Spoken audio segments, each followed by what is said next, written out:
En el nombre del Padre, del Hijo, del Espíritu Santo. Amén. Señor Dios Padre Todopoderoso y Eterno, Rey de toda gloria, de todo poder, de toda potestad, te pedimos en esta noche que nos ilumines, Señor, que nos llenes de tu Espíritu Santo, que venga el Espíritu Divino, el Consolador, el Maestro de la verdad, para que abra nuestra mente, nuestro corazón a su presencia y a la verdad, Señor, que quieres compartir con nosotros a través de tu palabra. En esta noche nos disponemos, Señor, a escucharte, a abrir nuestro corazón para recibir las verdades celestiales. El Espíritu Santo siempre está dispuesto a dar a todos aquellos que quieren abrir sus oídos a tu palabra, Señor. Ponemos, Padre Santo, este estudio bíblico en tus manos, para que sea, Señor, de buen provecho para nuestra vida espiritual. Te rogamos, Señor, por la salud de aquellos que están enfermos, y te pedimos que protejas a nuestras familias, Señor. Ven Espíritu Santo, y toma posesión de nuestra vida, de nuestro hogar, de nuestro matrimonio, de nuestro trabajo, Señor. Ven Espíritu Santo y enséñanos a depender totalmente de Cristo y de nuestro Padre Celestial. Bendito y alabado sea, Señor. Alabado sea tu nombre por siempre. Amén, amén y amén. En el nombre del Padre, del Hijo, del Espíritu Santo. Amén. Bueno, hoy vamos a hacer el estudio del capítulo 5 del libro del Éxodo.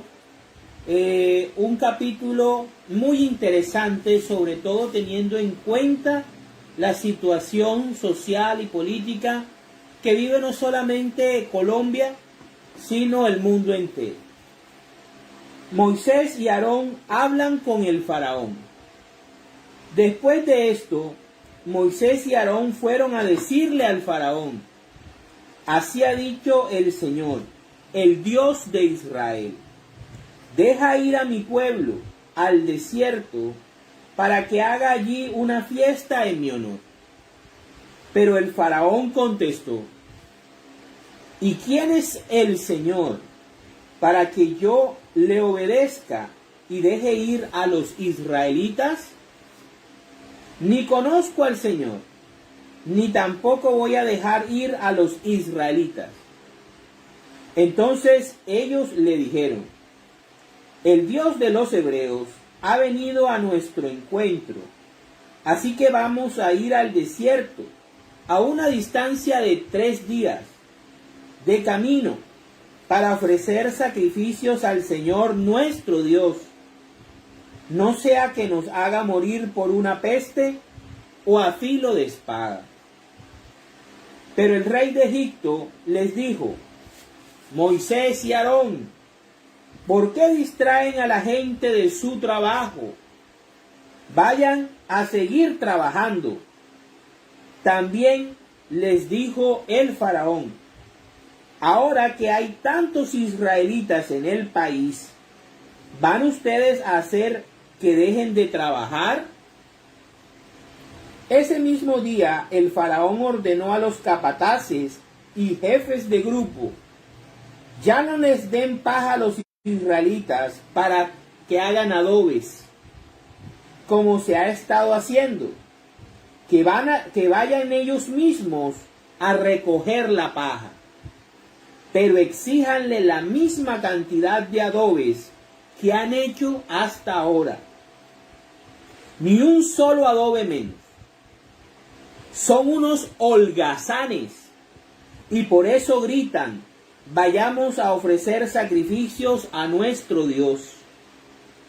Hagan trabajar más duro a esa gente. Manténganlos ocupados para que no hagan caso de mentiras.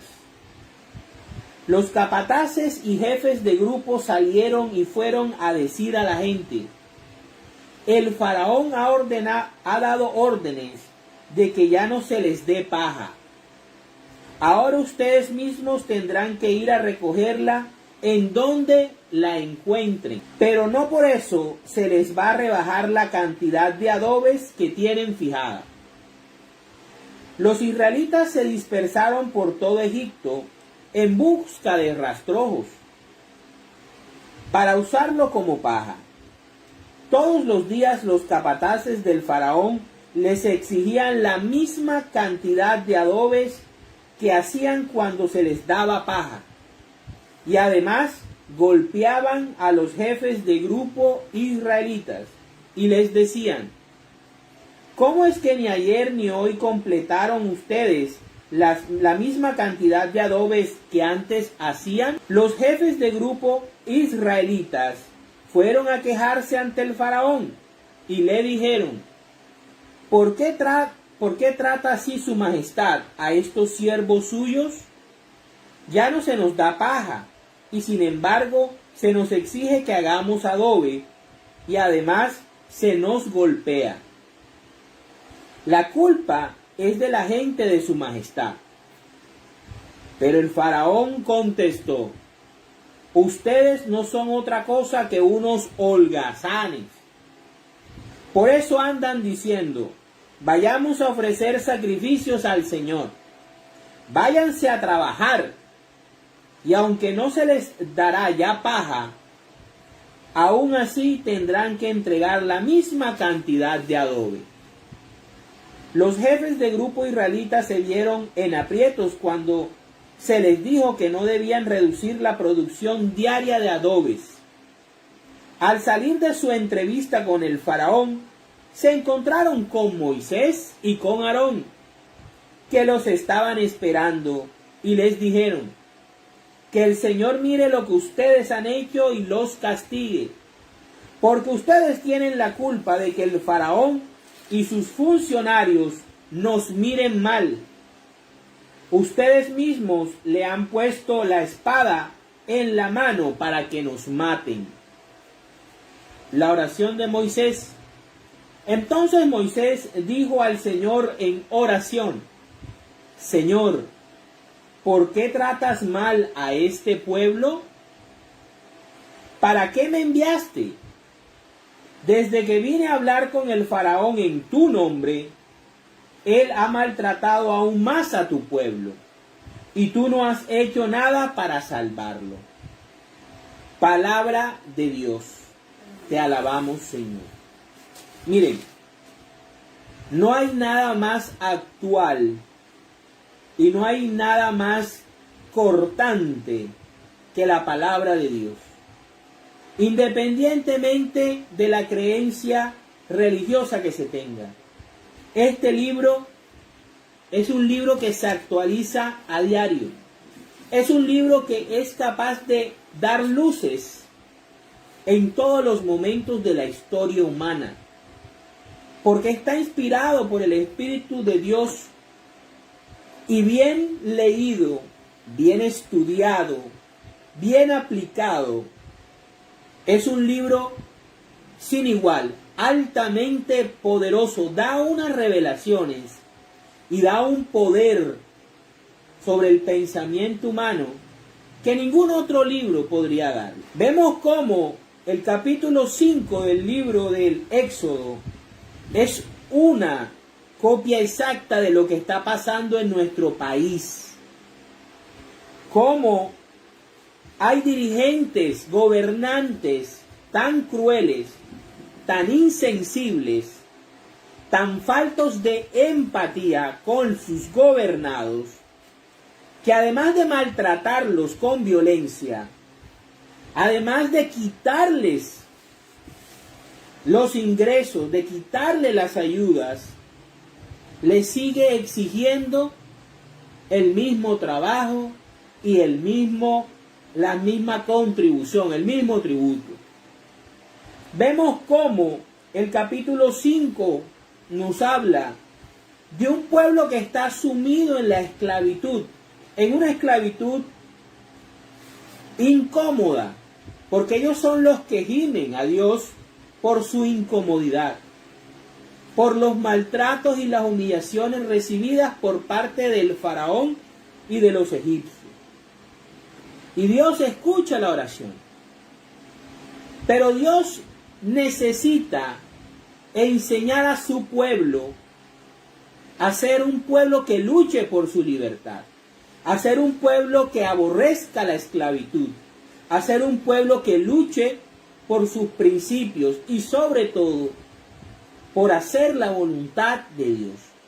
Y esto no va a ser fácil, porque ni siquiera el hombre, y mucho menos Satanás, van a querer y van a permitir fácilmente que sus esclavos salgan como si nada. Aquí podemos ver cómo Moisés y Aarón obedecen la palabra de Dios. A pesar de los riesgos, a pesar de estar en la línea de fuego, Moisés va a hablar con el faraón y va a decirle de una manera fácil: déjanos ir, déjanos ir. El Dios de Israel, el Dios de los hebreos, ha mandado a decirte que nos dejes libres. Es más, que nos dejes ir a adorarlo a una distancia de 3 días. Pero nos encontramos con un personaje que viene desarrollándose, o con una antipatía que viene desarrollándose desde muchas generaciones atrás.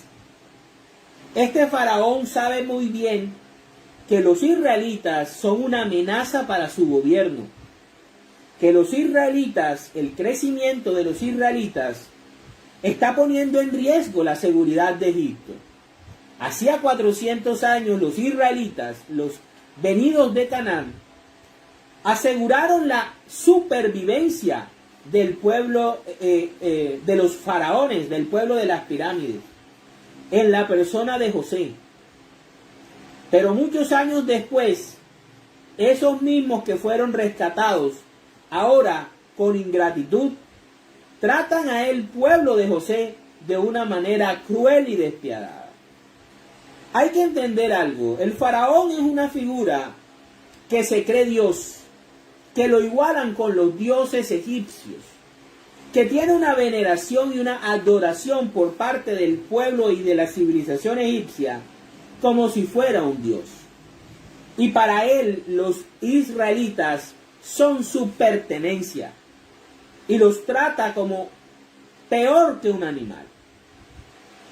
Entonces, que venga Moisés, que venga Aarón a decirles, a hablarles de parte de un Dios que realmente él no conoce, porque el faraón no conoce al Dios de Israel, ni al Dios de Abraham, ni al Dios de Isaac,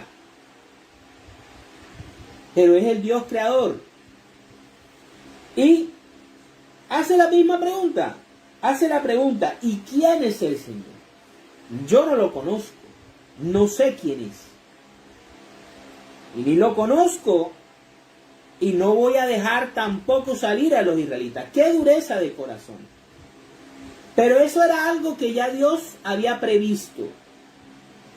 Eso era algo que Dios en su ficha poderosa ya lo tenía en cuenta y con la cual iba a jugar. Miren, Dios podía sacar al pueblo de Israel de una manera fácil, sencilla. Soplaba y acababa con el faraón de un momento a otro. El espíritu que le da vida a Faraón, el Rujá, que hemos hablado aquí varias veces, le pertenece a Dios, es de Dios, del Dios de Abraham, de Isaac y de Jacob. Pero a Dios no le servía demostrar su omnipotencia, su poderío, que es infinito. Dios quería que su pueblo luchara, que su pueblo confiara, que su pueblo fuera capaz de seguir y de crecer espiritualmente, de madurar espiritualmente en la prueba, y que confiaran, que siguieran orando, que prevalecieran a pesar de las dificultades que el faraón y los egipcios les iban a colocar. Entonces vemos cómo este hombre, que fíjense, podemos decir que esto pasó hace 4.000 años, 3.000 años, y es la misma actitud de nuestros dirigentes políticos. Faltos de empatía, faltos de amor por su patria, faltos de amor por su gente, por aquellos que los eligen. Porque un gobernante ha sido puesto para dirigir, ha sido elegido para administrar. Más que ser un representante de una ideología política, un gobernante ha sido elegido para administrar lo público y para siempre elegir, óigame bien, siempre elegir lo mejor para su pueblo. No lo mejor para él, ni lo mejor para sus amigos, sino lo mejor para todo el pueblo, sin distinción de su sexo, su raza, su dialecto, aún a pesar de su creencia. El gobernante es para todo y para todos. Pero aquí podemos ver cómo el faraón representa un gobernante falto de empatía. Estos israelitas llevaban 400 años construyéndoles las ciudades, cuidándole las ovejas y cuidándole el ganado y otras muchas cosas. Pero no eran agradecidos los egipcios e iban a pagar con creces su ingratitud. ¿Por qué? Porque Dios, a través de un hebreo, a través de un israelita, los salvó de esa hambruna que casi acaba con el mundo de la época de José. Entonces vemos cómo el faraón los llama, ojo, Moisés y Aarón son representantes de un pueblo que está mal, son representantes de un pueblo que está sufriendo las injusticias sociales, económicas y políticas de unos gobernantes que no tienen empatía. ¿Sí? Y ellos van a hablar, en esa época lo más importante, lo que identificaba una nación, lo que identificaba un pueblo era sus dioses. En el caso del pueblo de Israel, como era el pueblo monoteísta, quien identificaba a Israel era su Dios, y por eso Moisés y Aarón van a hablar con el faraón, que representa a los dioses egipcios, a pedirle, fíjense, a dialogar, a negociar. Oye, déjanos ir, ¿sí? A 3 días, a ofrecerle holocausto, a ofrecerle sacrificio, a reconocer a nuestro Dios. Déjanos ir.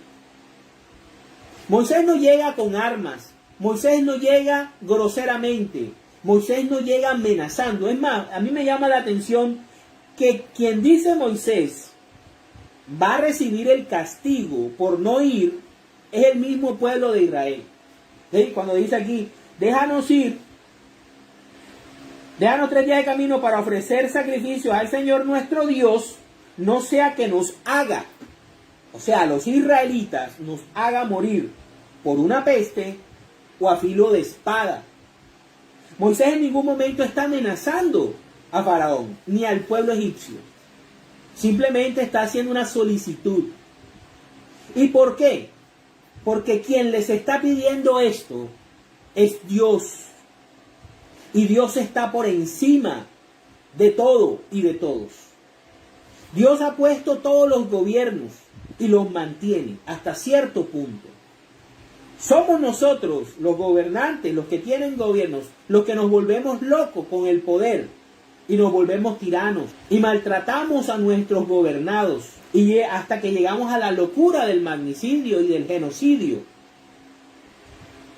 Pero no es Dios. Dios administra una estructura de gobierno humano.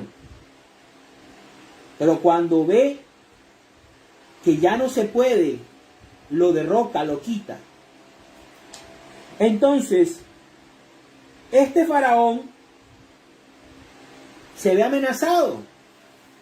Y fíjense lo que hace. A una petición en paz, tranquila, una solicitud, su Dios los está requiriendo.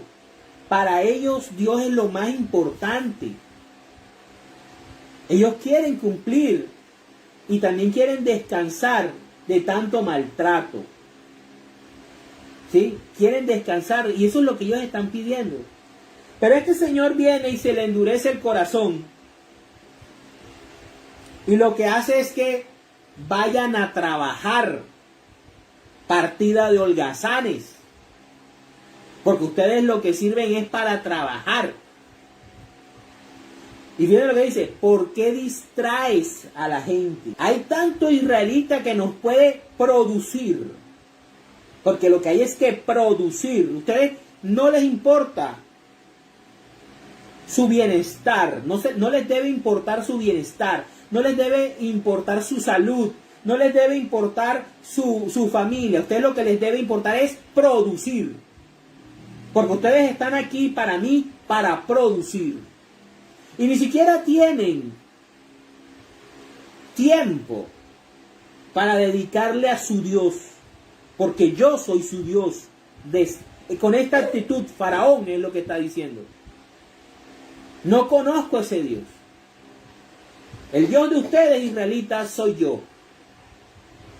Partida de holgazanes. Y llama a Moisés y Aarón tramulleros. Si vemos cómo se parece mucho a la realidad que estamos viviendo en Colombia. Y para remate dice, y ahora que hay tanto israelita en el país, ¿van ustedes a hacer que dejen de trabajar? Ese mismo día el faraón ordenó, porque es el rey, porque sobre él no había leyes, no había congreso, no había una corte penal internacional que le dijera, vea señor, usted no puede hacer eso. Él podía hacer lo que le diera la gana. Y él les dice que no les den paja, que no les den paja, con uno por ahí que dijo de que el salario mínimo era muy alto, más que no alcanza para nada. Todavía ese ser decía que el salario mínimo era muy alto. Aquí lo podemos ver. Ese mismo espíritu que guiaba a ese ser que dijo eso y que dijo muchas más brutalidades, es el mismo espíritu que guiaba a este faraón. Ahora no le den paja, que ellos vayan y la busquen. Pero la producción no se baja. Pero los impuestos hay que pagarlos. Hay que poner una reforma tributaria. Porque hay que salvar a la patria, las arcas de la patria. Y todos tienen que colaborar, decía ese ser. Exíjanle la misma cantidad de adobes que han hecho hasta ahora. Ni un solo adobe menos. Todos tienen que contribuir, todos tienen que pagar impuestos, todos tienen que declarar.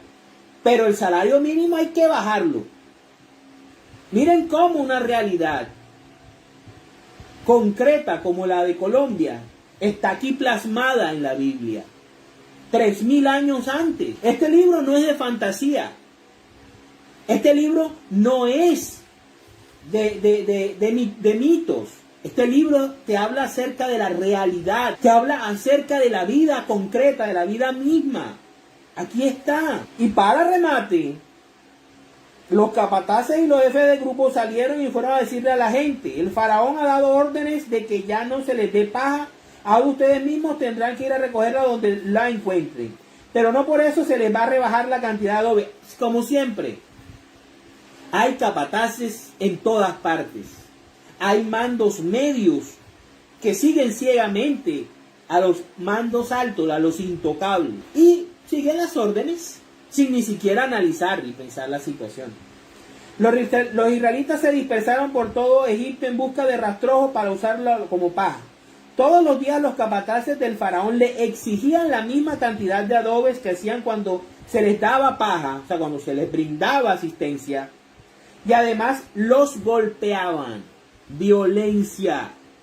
Si tú no haces las cosas como yo te las digo, eres un vándalo. Y plomo es lo que hay.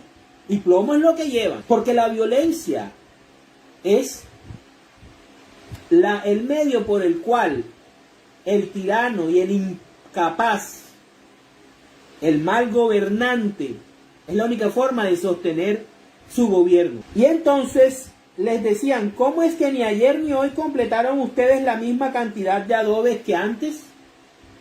Los jefes del grupo israelita fueron a quejarse ante el faraón y le dijeron, un comité del paro, una representación de aquellos que están siendo maltratados. ¿Por qué trata así a su majestad a estos sus siervos suyos? Ya no se nos da paja y sin embargo se nos exige que hagamos adobes y además se nos golpea.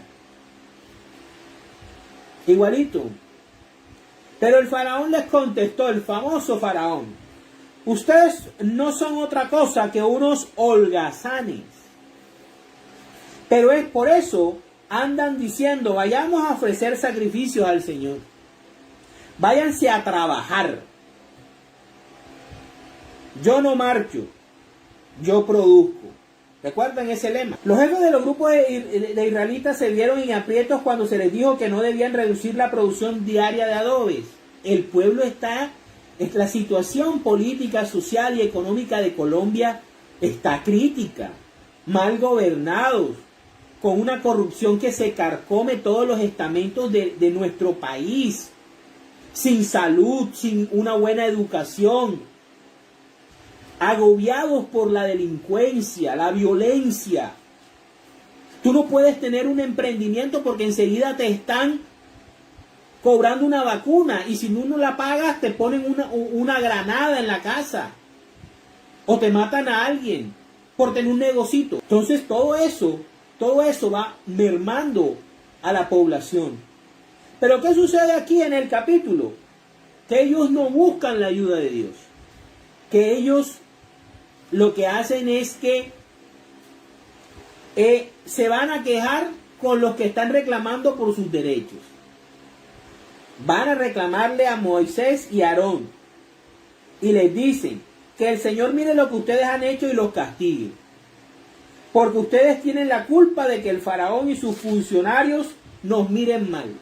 O sea que la culpa de que el país esté mal, la culpa de que haya violencia, la culpa de que haya paro, la culpa que los jóvenes estén revolucionarios, no es de los gobernantes incapaces para gobernar correctamente y para brindarle al pueblo, al país, a todo, desde La Guajira hasta el Amazonas, desde Buenaventura hasta Puerto Inírida, darle lo que se merece el pueblo, lo que se merece el país, un país en desarrollo, un país con oportunidades. No es que se les regalen las cosas, es que se les permite, se desarrollen las variables microeconómicas y macroeconómicas para que cada persona que trabaje se le vea en la vida. Pero qué triste es que tú trabajes 30 años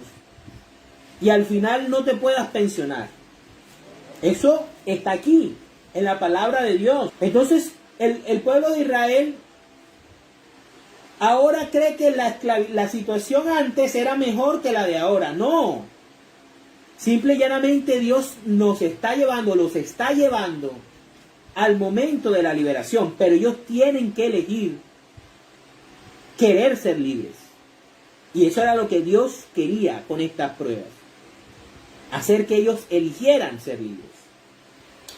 Para terminar la oración de Moisés entonces, agobiado por el reclamo, por ver la dificultad y la dureza del faraón, le hace la oración al Señor.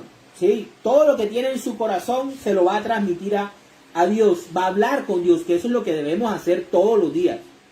hablar con Papito Dios y transmitir lo que sentimos, nuestros miedos, nuestras dudas, nuestros temores, y hablar con Él, plan. Señor, ¿por qué tratas mal a este pueblo? O sea, Dios no está tratando mal a nadie. Quien los está tratando mal son los egipcios. ¿Para qué me enviaste? Ya Moisés se queja. Otra vez se queja y se le olvida que Dios le dijo todo lo que iba a pasar. Así como Cristo le dijo a los discípulos por todo lo que iban a pasar una vez que el Espíritu Santo viniera. Y las dificultades que iba a tener la iglesia por mucho tiempo para poder sobrevivir y para poder llenarse del mundo. Entonces, desde que vine a hablar con el faraón en tu nombre, él ha maltratado aún más a tu pueblo y tú no has hecho nada para salvarlo. A veces Dios entra en un silencio previo a actuar. A veces pensamos que Dios no escucha nuestras oraciones, pero está preparando su plan. ¿Cuál es la actitud de nosotros? Ser perseverantes, ser orantes, mantenernos en la línea de la fe, saber que nosotros estamos trabajando, estamos jugando con el copiloto más poderoso que existe, con el que se la sabe todas, con el que no da puntal sin dedal, con el que hace de una desgracia o el que es capaz de sacar de una desgracia una bendición para muchos. Con ese es el que tú estás jugando y tratando de vencer a tus enemigos y tratar de vencer al mundo y a Satanás, obviamente. Eso era lo que Dios quería de este pueblo, que eligieran querer ser libres, que lucharan por su libertad y sobre todo que colocaran toda su fe y toda su esperanza y todo su amor en el Dios de Abraham, de Isaac y de Jacob. Para la gloria de Dios, vamos ahora, quiero compartir con ustedes unos textos auxiliares. Vámonos al libro de Hechos. He titulado esta parte, más vale servir a Dios antes que a los hombres. Hechos capítulo 4, versículos del 1 al 22. Es un poquito largo. Pedro y Juan ante las autoridades judías. Pedro y Juan, Moisés y Aarón. Ante las autoridades judías, Faraón. Todavía Pedro y Juan estaban hablándole a la gente cuando llegaron los sacerdotes con el jefe de la guardia del templo y con los saduceos. Estaban enojados porque Pedro y Juan enseñaban a la gente y decían que la resurrección de los muertos había quedado demostrada en el caso de Jesús. Los arrestaron y, como ya era tarde, los metieron en la cárcel hasta el día siguiente. Pero muchos de los que habían escuchado el mensaje creyeron. Este capítulo es de fe, perseverancia y fe. Y el número de creyentes, contando solamente los hombres, llegó a cerca de 5,000. Fíjense que el número 5,000 es multitud también. Al día siguiente se reunieron en Jerusalén los jefes de los judíos, los ancianos y los maestros de la ley, o sea, la autoridad de Israel. Allí estaban también el sumo sacerdote Anás, Caifás, Juan, Alejandro y todos los que pertenecían a la familia de los sumos sacerdotes. Ordenaron que les llevaran a Pedro y a Juan, y poniéndolos en medio de ellos le preguntaron: ¿con qué autoridad o con qué nombre o con el nombre de quién han hecho ustedes estas cosas? La misma pregunta que le hace el faraón a Moisés y Aarón. ¿Quién es ese Dios? ¿Quién es el Señor para que yo lo obedezca? Pedro, lleno del Espíritu Santo, la semana pasada habíamos visto cómo Pedro, antes de estar lleno del Espíritu Santo, negó a Jesús. Y después, lleno del Espíritu Santo en Pentecostés, habló delante de mucha gente de todas partes del planeta.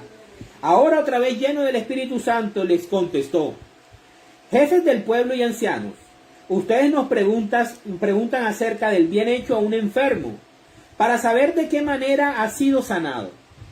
Pues bien, declaramos ante ustedes y ante todo el pueblo de Israel, el pueblo que estaba esclavizado, que este hombre que está aquí delante de todos ha sido sanado en nombre del Señor Jesucristo, el mismo que ustedes crucificaron y a quien Dios resucitó. Este Jesús es la piedra que ustedes los constructores despreciaron, pero que se ha convertido en la piedra principal. En ningún otro hay salvación, porque en todo el mundo Dios no ha dado otra persona por la cual podamos salvarnos. Se le está dando testimonio y se está enfrentando. Está haciendo la voluntad de Dios por encima de las autoridades judías. Cuando las autoridades vieron la valentía con que hablaban Pedro y Juan y se dieron cuenta que eran hombres sin estudios ni cultura, se quedaron sorprendidos y reconocieron que eran discípulos de Jesús. Además, el que había sido sanado estaba allí con ellos. Y por eso, no podían decir nada en contra. Entonces los mandaron a salir de la reunión y se quedaron discutiendo unos con otros. Decían: ¿qué vamos a hacer con estos hombres? Todos los habitantes de Jerusalén saben que han hecho esta señal milagrosa y no lo podemos negar. Pero a fin de que este asunto no siga corriendo de boca en boca, vamos a amenazarlos para que de aquí en adelante no hablen del nombre de Jesús a nadie. Los iban a amenazarlos. Ese era el plan de ellos, amenazarlos de muerte para que ellos dejaran de hablar, dejaran de predicar. Así que los llamaron y los ordenaron que no hablaran ni enseñaran nada acerca del nombre de Jesús. Fíjense, el nombre de Dios, del mismo que Moisés y Aarón fueron a hablarle ante Faraón. Así que los llamaron y les ordenaron que no hablaran ni enseñaran nada acerca del nombre de Jesús. Pero Pedro y Juan les contestaron, y escuchen a esto: juzguen ustedes mismos si es justo delante de Dios obedecerlos a ustedes en lugar de obedecerlo a Él. ¿Sí? Nosotros no podemos dejar de decir lo que hemos visto y de lo que hemos oído. Las autoridades los amenazaron, pero los dejaron libres. No encontraron cómo castigarlos, porque toda la gente alababa a Dios por lo que había pasado.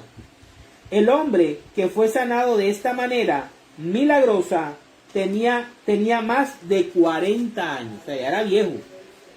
Palabra de Dios, te alabamos, Señor. Aquí hay un punto clave dentro de todo este contexto, y es cuando a los apóstoles, a Pedro y a Juan, las autoridades judías, toda la crema innata, todo el poder judío del pueblo de Israel, los tenía de frente y los amenazaron de muerte. Ustedes no van a hablar acerca de Jesús, se les queda prohibido o los matamos. Y fíjense lo que ellos respondieron. Una de las verdades más grandes e importantes del cristiano verdadero, no del cristiano, del pseudo cristiano, no de esa gente de bien. No estoy hablando de eso. Estoy hablando del verdadero cristiano. Y el verdadero cristiano sabe muy bien, ante todo, primero hay que obedecer a Dios antes de cualquier autoridad. Nosotros debemos respetar a nuestras autoridades, porque la palabra de Dios en ningún momento incentiva la rebelión e incentiva al motín. Pero cuando la autoridad está por fuera de lo que Dios manda y lo que la ley manda, la ley natural, la ley moral, porque las leyes políticas se pueden adaptar y se pueden acomodar para desobedecer a Dios. Las leyes humanas no son tan confiables. Estamos hablando de la ley moral, y la principal ley moral está en este libro. Y Pedro y Juan se la juegan con su vida, juegan su vida, porque aman a Dios y saben muy bien que es mejor obedecer a Dios antes que a las autoridades humanas. Vamos ahora a ver cómo sigue el proceso. Pedro y Juan, vámonos ahora a Hechos capítulo 4, ahí mismo, capítulos del 23 al 31. ¿Sí? Dice, Pedro y Juan, ya puestos en libertad, fueron a reunirse con sus compañeros y les contaron todo lo que los jefes de los sacerdotes y los ancianos les habían dicho. Después de haberlos oído, todos juntos oraron a Dios. Eso es lo que tenía que hacer el pueblo de Israel. Juntarse con Moisés y con Aarón y orar más a Dios. En vez de irse a quejar y a pedirle cacao al faraón,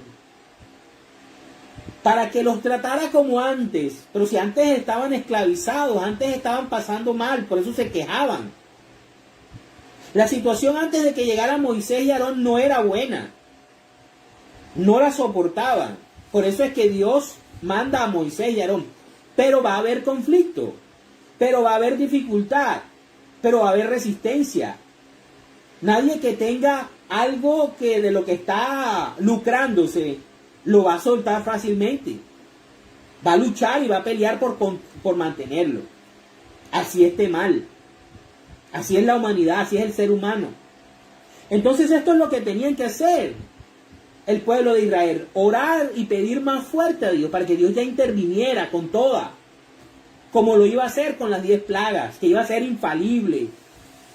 Que iba a ser todopoderoso.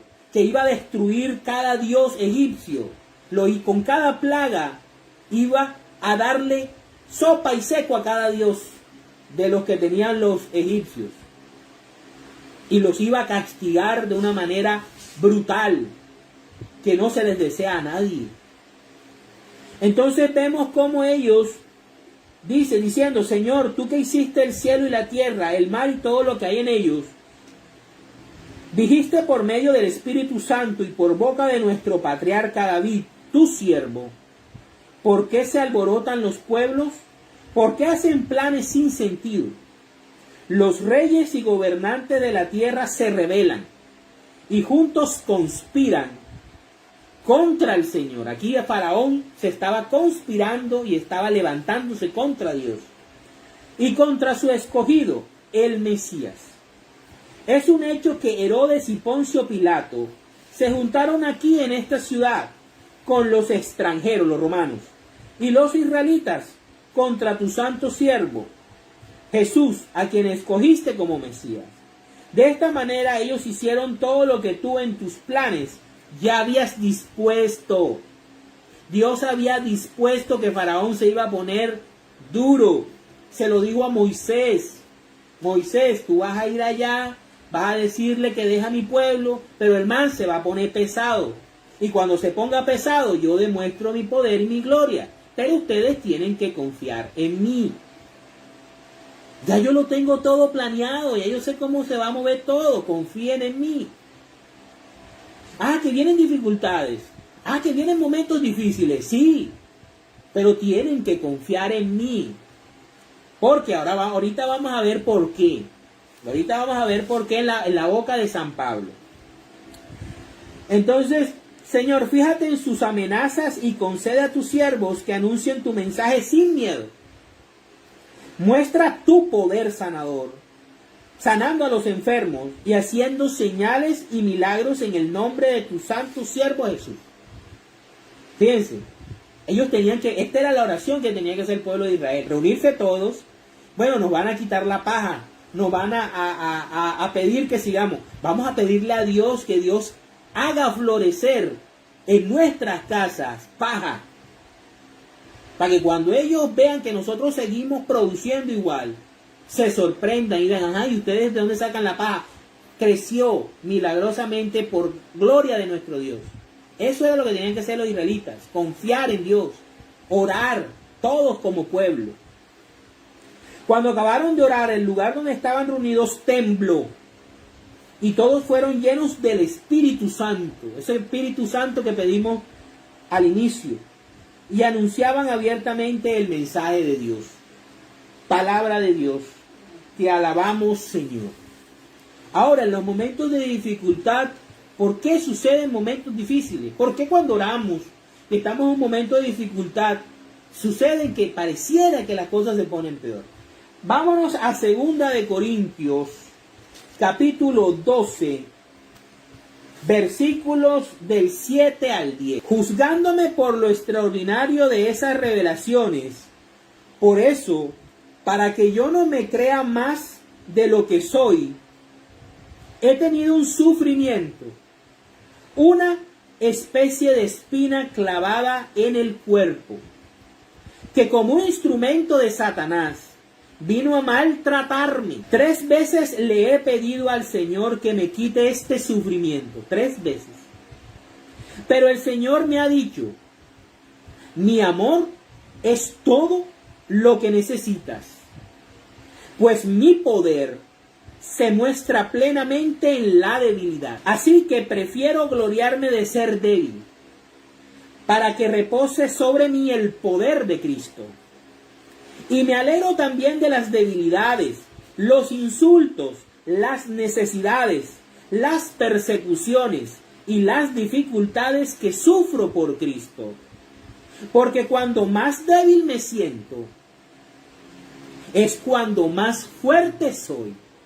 Palabra de Dios. Te alabamos, Señor. Es en la debilidad del hombre cuando Dios se glorifica. Por eso es que el pueblo de Israel tenía que sufrir antes de salir de Egipto. Por eso era que tenía que ser maltratado aún más. Para que ellos fueran doblegados, se sintieran débiles, no creyeran en sus propias fuerzas y clamaran por medio de la oración en la salvación de Dios. Pidieran la ayuda de Dios y Dios ahí entraba y le daba con todo a los egipcios. Así como le dio a todos los pueblos cananeos. Así como David se confió plenamente en Dios en una piedrecita y acabó con Goliat. Así como Jesucristo le dio con toda en la cruz a Satanás y a todas las potestades del infierno y las derrotó en la cruz del Calvario. Todo eso, así funciona nuestro Dios. Así funciona Él. Cuando tú te sientes más débil, cuando tú más lo buscas, cuando tú te ofreces tu vida, ofreces tu trabajo, es cuando Dios se glorifica. Aquí está. Entonces no reniegues de tus dificultades, de tus aflicciones, y más si estás siendo una persona de Dios. No una gente de bien, no, una persona de Dios. Y créeme que es difícil ser una persona de Dios, porque hay que aprender a no discriminar, a no juzgar. Y es difícil, nos cuesta. Porque somos racistas, somos clasistas, de todo. Todo lo que sea diferente a nuestra burbuja, lo juzgamos como mal, todos. Difícil. Jesucristo nos enseña a amar a todos. Y es difícil. Amar, tú sabes lo que es que tú tengas la oportunidad de salvar a un niño musulmán, a un niño hindú, a un niño... O que un israelita sea capaz de salvar a un joven palestino. Ahora que entre nosotros mismos no seamos capaces, colombianos, de ayudarnos unos con otros. Falta de amor, falta de este Dios. Para terminar, vámonos a Primera de Reyes, capítulo 8, versículos del 46 al 51. Dice, y cuando pequen contra ti, pues no hay nadie que no peque, ojo con esa aclaración, y tú te enfurezcas con ellos y los entregues al enemigo, para que los haga cautivos, y se los lleve a su país, sea lejos o cerca, si en el país a donde ellos han sido desterrados se vuelven a ti, y te suplican, y reconocen que han pecado y han hecho mal, ¿verdad? O han hecho lo malo, si se vuelven a ti con todo su corazón y toda su alma, en el país enemigo a donde los hayas llevado cautivos, y oran a ti en dirección de esta tierra que diste a sus antepasados, y de la ciudad que escogiste, y del templo que te he construido. El templo es Jesucristo para nosotros, es Cristo, es el templo. Escucha tú sus oraciones, o sea, escucha tú, Dios, las oraciones de ellos, y súplicas desde el cielo, desde el lugar donde habitas, y defiende su causa. Dios quiere defender tu causa. Dios quiere defender tu vida. Dios quiere defender tu hogar, tu familia. Dios quiere defender a tu país. Pero tú tienes que pedir porque Dios defienda a tu país. Perdónale a tu pueblo sus pecados contra ti y todas sus rebeliones contra ti. Y concede que quienes lo desterraron tengan piedad de él. Piedad. Aquí el faraón no está teniendo ninguna piedad. Porque es tu pueblo y te pertenece. Tú lo sacaste de Egipto, que era como un horno de fundición. Palabra de Dios. Te alabamos, Señor. Aquí podemos ver cuál era la actitud que debían tener los israelitas. La oración, la fe y la confianza plena en Dios. Y eso también lo debemos hacer nosotros, para la gloria de Dios. Vamos a hacer la oración final. En el nombre del Padre, del Hijo, del Espíritu Santo. Amén. Dios Padre Todopoderoso y Eterno, te damos gracias, Señor, por esta noche maravillosa, Padre Santo. Te ofrecemos, Señor, a nuestro país. Lo ponemos en tus manos. Y te pedimos que tomes control de nuestra situación social, económica, política. Que bendigas cada rincón de Colombia, desde la Guajira hasta el Amazonas, desde Pasto, desde Nariño hasta Arauca, desde el Chocó hasta el Baupés, Señor, desde la montaña hasta el valle y los llanos, las costas tanto pacíficas como atlánticas. Señor, derrama tu espíritu y transforma, Señor, este país. Danos buenos gobernantes, Señor. Danos buenos gobernantes. Y sobre todo, danos amor para poderlo dar a nuestros hermanos. Para la gloria tuya, Señor. En el nombre del Padre, del Hijo, del Espíritu Santo. Amén. Nos vemos, si Dios lo permite.